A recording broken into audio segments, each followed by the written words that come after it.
South Korea relies heavily on international trade and warmly welcomes foreign business. Let's find out how you can start exporting to Asia's fourth biggest economy. South Korea is more open to business than ever before. There are export opportunities in industries such as food and beverage, wine, aged care, education and financial services. Deals like the Korea-Australian Free Trade Agreement will almost eliminate tariffs on Australian exports to Korea when fully implemented. You could say the two countries have become soulmates. Food security is very important here, and the country has strict labelling and health requirements in agriculture. There's a strong demand for clean and green produce, from fresh fruit and vegetables to meat and grains. South Australian agribusiness Greenwheat Freekah exports to 17 countries around the world. It recently started selling its unique grain into Korea and has become one of its most lucrative markets. I visited the company's Adelaide headquarters to learn more about Freekah's unexpected move into South Korea and how it's paying off. Tell us about your product, Greenwheat Freekah. Unlike farmers who harvest the grain at the end of life maturity, we go and harvest the grain when they are young and green, full of vibrancy and life, and at the peak state of nutrition. We lock in that nutritional value of the grain at that stage of maturity, so you end up with actually what is considered today the #1 super grain in the world today. You've just recently started selling to South Korea. Yes. How did that happen? We were contacted by someone who said he wanted to meet with me and flew all the way from South Korea to Adelaide to meet with me for 3 hours and go home.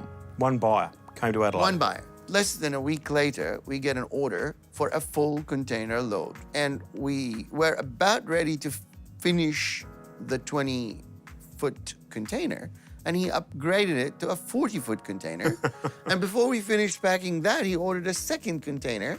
And before we finished packing that, before that arrived in Korea, he ordered a third container. That is like 140,000 units. Which is an incredibly large quantity of boxes of Freekah. And it put him as the biggest single buyer of our product in the world. Now, there's one buyer. Yeah. He used TV shopping in Korea. I couldn't really understand why would someone buy such a huge quantity. We've never exported such a large quantity of boxes anywhere in the world. And that's when I discovered that they have like 15, 16 TV channels dedicated to food in Korea. There's about 6 or 7 that are considered the big ones. He paid like $90,000 US for 5 spots on TV. And what they did, or what he did, different times of the day, targeting different demographics. And for each one of those spots, he brought in like nutritionists, chefs, doctors, whatever, and sat down and chatted about the product and cooked with it in Korean style. And they get orders, and so they get phone calls. And so he got like 190,000 phone calls for this product. Food security is a pretty big issue in Asia, particularly in Korea.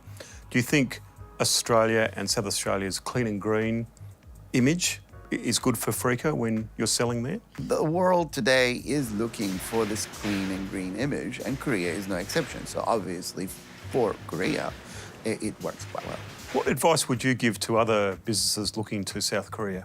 South Korean market is a market that is not known or understood in Australia, and I'm as guilty as anyone in the sense that I didn't know anything about it, and I generally assumed it was like the Japanese market. It is nothing like the Japanese market. In terms of the culture of South Korea, it's completely different from the Japanese and indeed from the Asian or Chinese people. South Koreans are straight to the point, no mess, no fuss.